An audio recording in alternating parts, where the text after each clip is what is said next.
اسلام کے خلیفہ سوم امیر المؤمنین حضرت عثمان غنی ذو النورین رضی اللہ تعالی عنہ ہیں۔ آپ کے اسلام لانے کے متعلق دو روایتیں ہیں۔ نبی کریم صلی اللہ علیہ وسلم کی پھوپھی عروہ بنت عبد المطلب بیمار تھی۔ آپ علیہ السلام ان کی عیادت کے لیے تشریف لے کر گئے اور آپ علیہ السلام کی پھوپھی حضرت عروہ وہ حضرت عثمان غنی رضی اللہ تعالیٰ عنہ کی خالہ تھی۔ آپ بھی وہاں موجود تھے۔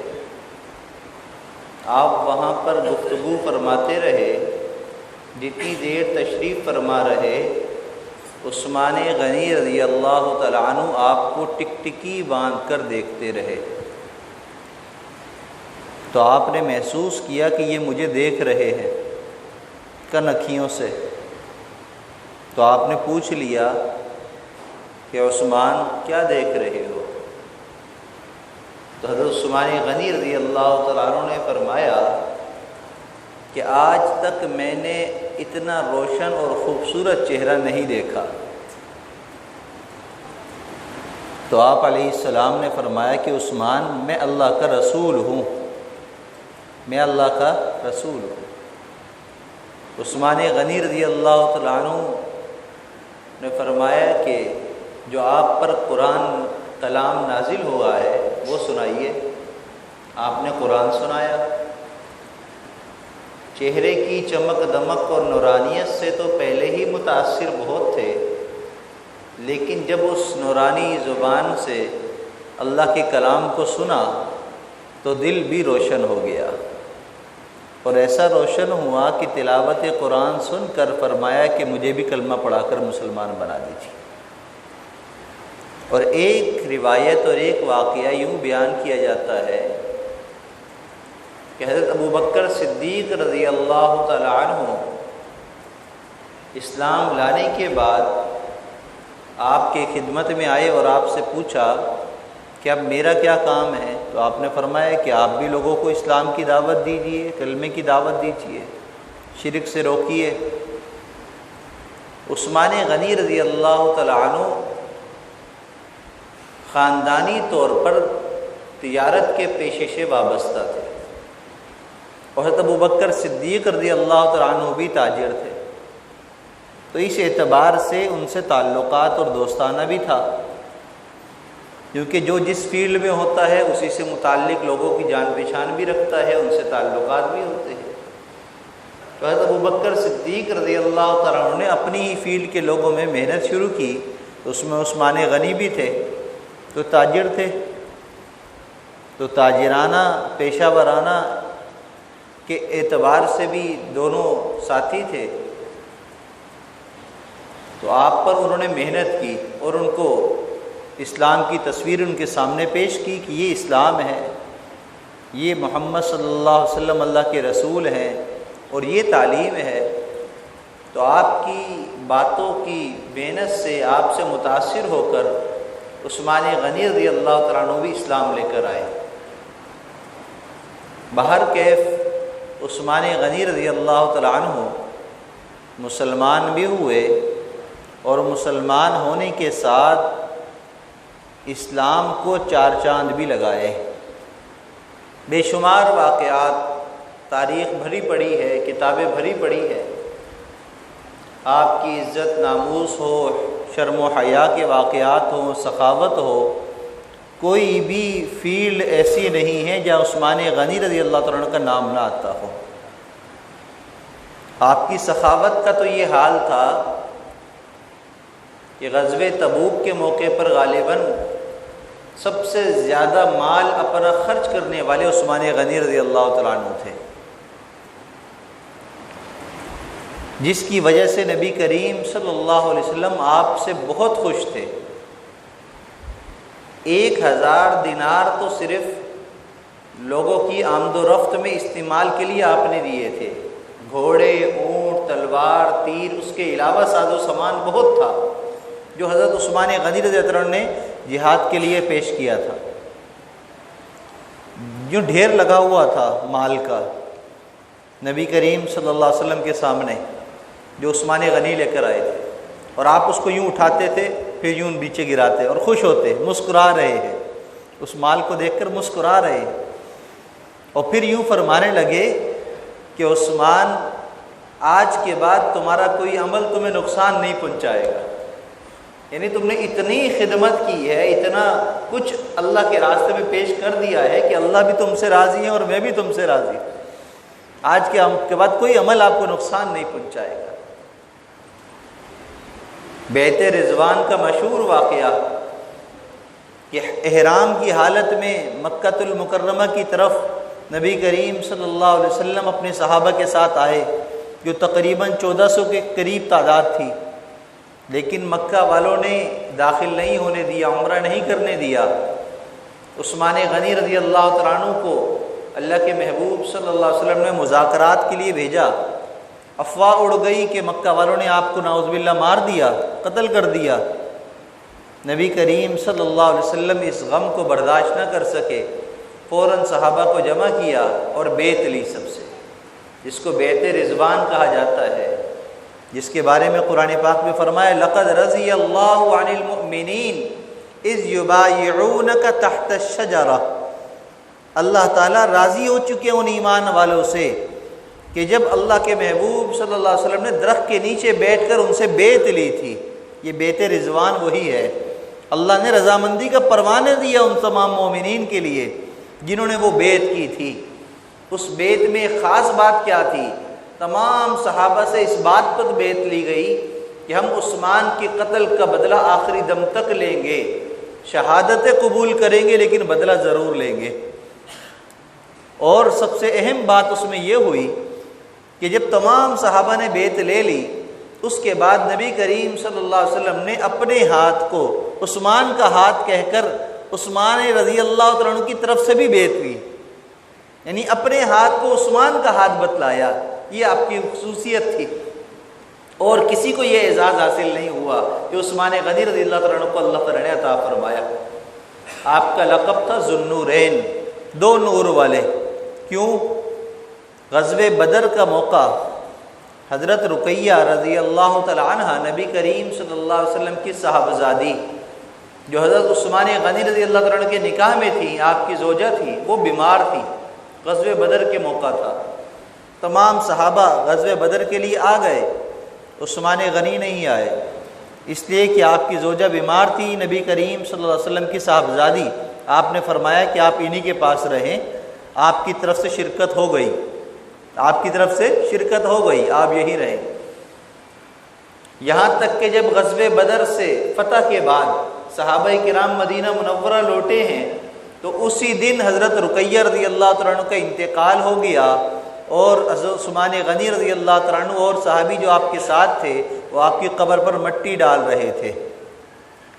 اب بڑے غمزدہ، دل غمگین، وہ بیوی جس کی وجہ سے اتنا بڑا اعزاز ملا ہوا تھا کہ نبی کریم صلی اللہ علیہ وسلم کے داماد تھے، آپ کے گھرانے کی نسبت آپ کو ملی ہوئی تھی، وہ بھی ختم ہو گئی، اور ساتھ دینے والی بیوی وہ بھی دنیا سے رخصت ہو گئی، اکیلے تنہائی، بڑے پریشان غمگین۔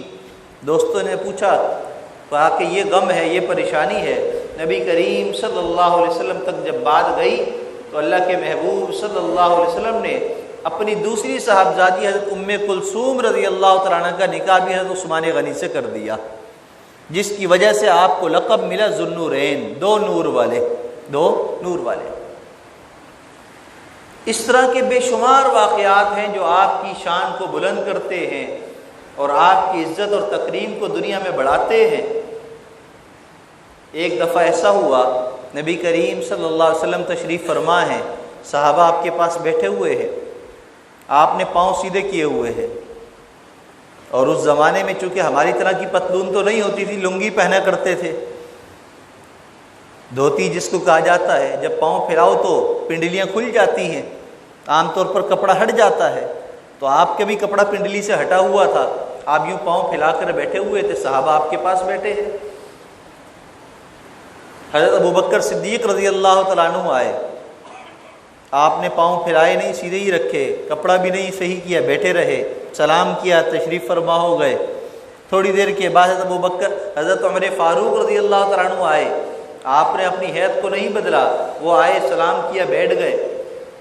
پھر دیکھتے ہیں کہ عثمان غنی رضی اللہ تعالیٰ عنہ تشریف لائے۔ جیسے ہی دیکھا کہ عثمان آ رہے ہیں، آپ نے فوراً اپنی پنڈلی پر کپڑا صحیح کر لیا۔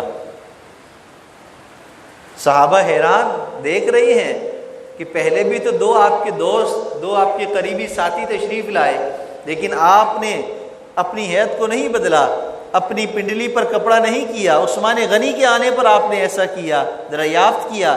تو آپ نے فرمایا میں کیوں عثمان سے حیا نہ کروں جس سے آسمان والے فرشتے بھی حیا کرتے ہیں، اتنے با حیا تھے آپ۔ اور آپ کی حیا کے بارے میں فرمایا کہ اگر مدینہ کے تمام مردوں میں حضرت عثمان غنی رضی اللہ تعالیٰ عنہ حیا کو تقسیم کر دیا جائے تو لڑکیوں سے باقرہ لڑکیوں سے زیادہ باحیا مرد بن جائیں، ایسے باحیا تھے آپ۔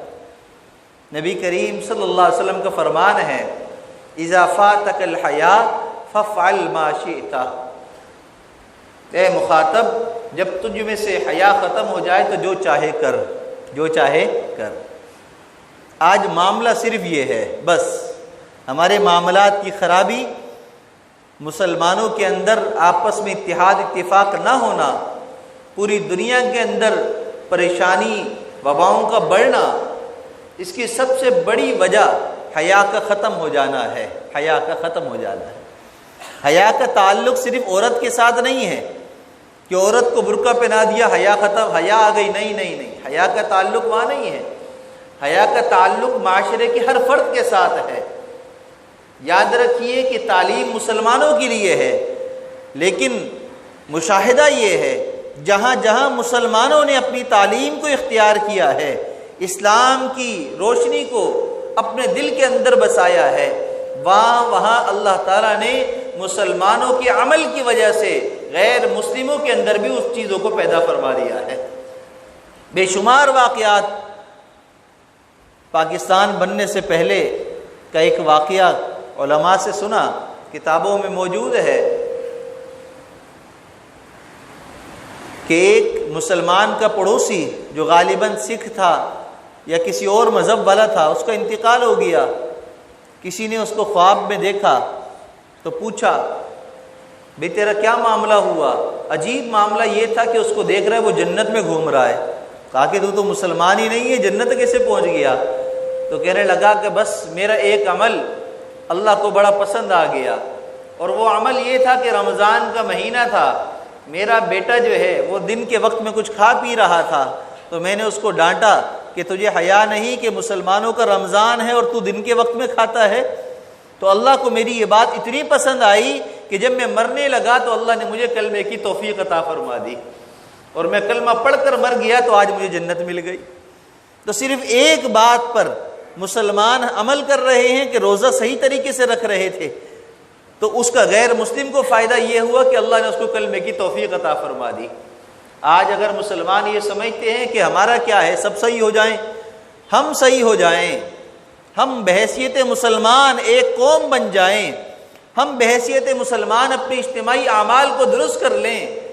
اجتماعی عمل میں اسلام میں سب سے پہلا عمل نماز ہے، سب سے پہلا عمل نماز ہے۔ ایک بہترین نقطے کی بات میں آپ کو بتلاؤں، ایک عالم ہے، وہ فرماتے ہیں کہ ایک مرتبہ ایک نے مجھ سے اعتراض کیا کہ آپ اسلام کی بات کرتے ہیں، ہم کون سا اسلام قبول کریں، دیوبندیوں کا، بریلویوں کا، اہل سنت کا، اہل حدیث کا، شیعوں کا، کس کا اسلام قبول کریں، کس پر عمل کریں؟ وہ فرماتے ہیں کہ میں نے اس کو سمجھایا کہ دیکھ بھائی، اختلاف تو پرانے زمانے سے چلے آ رہے ہیں، اس زمانے کے اندر اختلافات کو ہوا دی گئی ہے، ان کو عوام الناس کے سامنے لا کر اختلاف کی صورت میں پیش کیا گیا ہے جس کی کوئی قطعاً ضرورت نہیں ہے۔ ہاں بس ایک بات میری تو مان لے کہ جو اسلام میں متفقن علیہ چیزیں ہیں ان پر عمل کر لے، بس جو اختلافی چیزیں ہیں ان پر عمل نہ کر، مرضی ہے، جس کی مرضی تو تقلید کر لے، جس کو مرضی مان لے، لیکن جو متفقن علیہ ہیں تمام لوگوں میں، تمام مسلمانوں میں، اس پر عمل کر لے، انشاءاللہ تعالیٰ تب بھی کامیاب ہو جائے گا۔ اور پھر کہنے لگے کہ میں نے پوچھا کہ متفقن علیہ میں بتاؤں کیا کیا ہے؟ یہ بتا فجر کی فرض نماز میں کس کا اختلاف ہے؟ کسی کا بھی نہیں ہے۔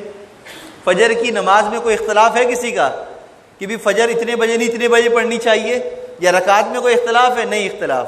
ظہر کی نماز میں کوئی اختلاف ہے؟ نہیں اختلاف۔ عصر میں اختلاف ہے؟ نہیں اختلاف۔ بولا جس میں اختلاف نہیں ہے وہ تو کر لے، جس میں اختلاف ہے اس میں تو یہ مرضی ہے، تو رفع دین کر یا ہاتھ چھوڑ جو بھی کر، لیکن نماز تو پڑھ، نماز تو پڑھ۔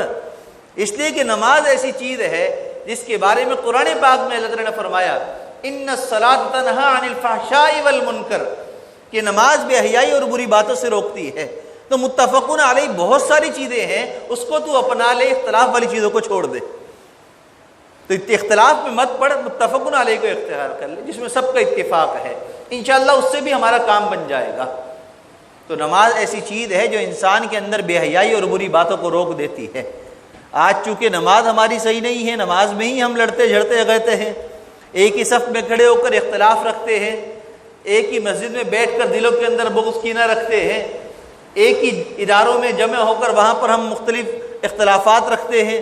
تو اب نماز جیسی عبادت میں ہمارا اختلاف موجود ہے، صفوں کے اندر دل ایک جیسے نہیں ہیں، صف بندی کے اندر بھی ہمارے پاؤں درست نہیں ہیں، ہمارے دماغ کی سوچیں درست نہیں ہیں، ہمارے دلوں کے اندر خواہشات درست نہیں ہیں، وہ اللہ کی طرف ہم متوجہ نہیں کر رہے، تو پھر باقی دنیا کے معاملات میں کیسے ہم ایک ہو سکتے ہیں؟